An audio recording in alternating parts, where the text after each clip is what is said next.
헌법재판소는 대한민국 헌정질서를 지켜야 할 마지막 보루입니다. 따라서 헌재가 흔들리거나 무너지면 대한민국의 국체가 무너지고, 헌재가 국민의 신뢰를 잃으면 대한민국의 권위가 무너집니다.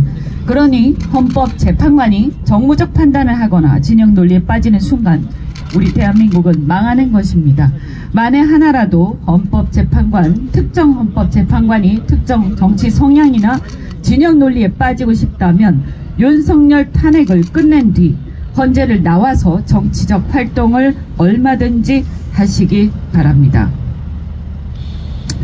오늘 권성동 원내대표가, 국힘의 권성동 원내대표가 윤석열 탄핵을 막고 복귀시키는데 목숨을 걸겠다라는 취지로 얘기를 했습니다. 과거 권성동 박근혜 탄핵 소추단장으로서 울면서 헌법 수호와 대통령 탄핵을 호소할 때가 생각납니다. 그리고 그때 박근혜 탄핵의 앞장선, 박근혜 탄핵의 논리를 제공해준 특검의 팀장이 바로 윤석열이었습니다.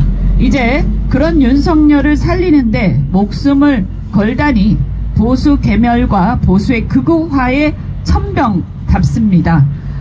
권성동 원내대표는 자신이 무슨 짓을 하고 있는지 정신 차리기 바랍니다. 최상목 부총리에 대해서도 한 말씀 드리겠습니다.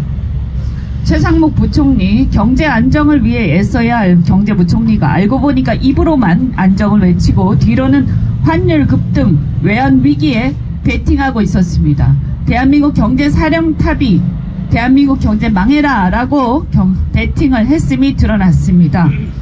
2억 원이나 투자를 했는데 일반적으로 한국은행에 의하면 국민 1인당 평균 해외 주식 투자 금액이 약 1,400만 원이라고 합니다.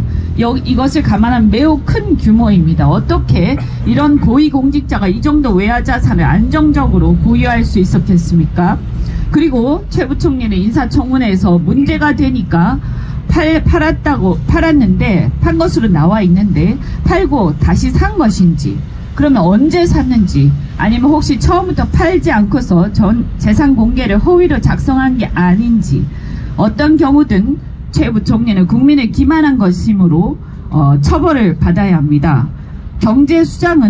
경제수장으로서 미 국채에 투자하고 환율 급등에 베팅한 행위는 공직자윤리법상 이해충돌 행위와 형사상 배임죄에 해당할 뿐만 아니라 경제 내란이자 국민을 배신한 행위입니다.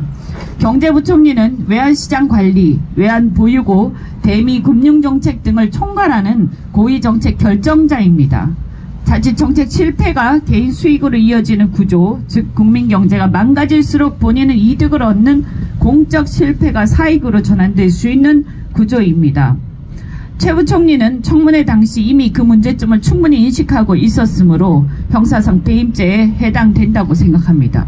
그리고 작년 고환율과 원화가 하락이 얼마나 심각했습니까? 윤석열의 쿠데타 이후에 정치적 불확실성이 커질 때마다 환율은 급등했습니다. 환율 폭등으로 국민들은 고통에 시달리고 기업과 자영업자가 벼랑 끝으로 몰리고 있을 때 최상목 부총리는 무슨 생각을 하고 있었던 것입니까? 또한 경제부총리는 한국은행의 금리 결정 전망, BIS, IMF 환율 동향 보고서 등 미공개 정보에 접근할 수 있습니다. 만약 이 정보를 바탕으로 미 국채에 투자했다면 이는 사실상 내부자 거래로 공직자윤리법상 직무 관련 정보의 사적 이익 활용 금지 위반에 해당됩니다. 최 부총리가 그동안 헌재 권한쟁의 심판까지 무시하면서 마은혁 헌법재판관 임명을 거부한 것은 그로써 대통령 탄핵 심판을 지연시키거나 무력화시켜 내란 정국을 연장하려는 의도였다고 보입니다. 이것은 헌법 위반, 그것도 중대한 위반입니다. 그렇게 헌법재판소의 정상적 기능을 방해하면서 윤석열 대통령의 정치적 방패 역할을 자초한 이유가 결국은 국가 경제를 불안정하게 만들고 그 틈을 이용해서 국익을 버리고 자신의 경제적 이익을 챙기려는 것이었습니다. 따라서 동수처는 최상목 부총리에 대한 수사를 즉각 개시해야 합니다. 미국 국채 투자 시점, 환율 정책 결정 과정에서의 이해 충돌 여부, 미공개 정보 활용 등 내부자 거래 여부, 마은혁 재판관 임명 거부의 배경과 이유 등을 철저히 밝히고 헌정 질서를 파괴하고 국가 경제를 위기로 몰아넣은 최상목 부총리에게 우리 모두 책임을 엄히 물어야 하겠습니다. 이상입니다.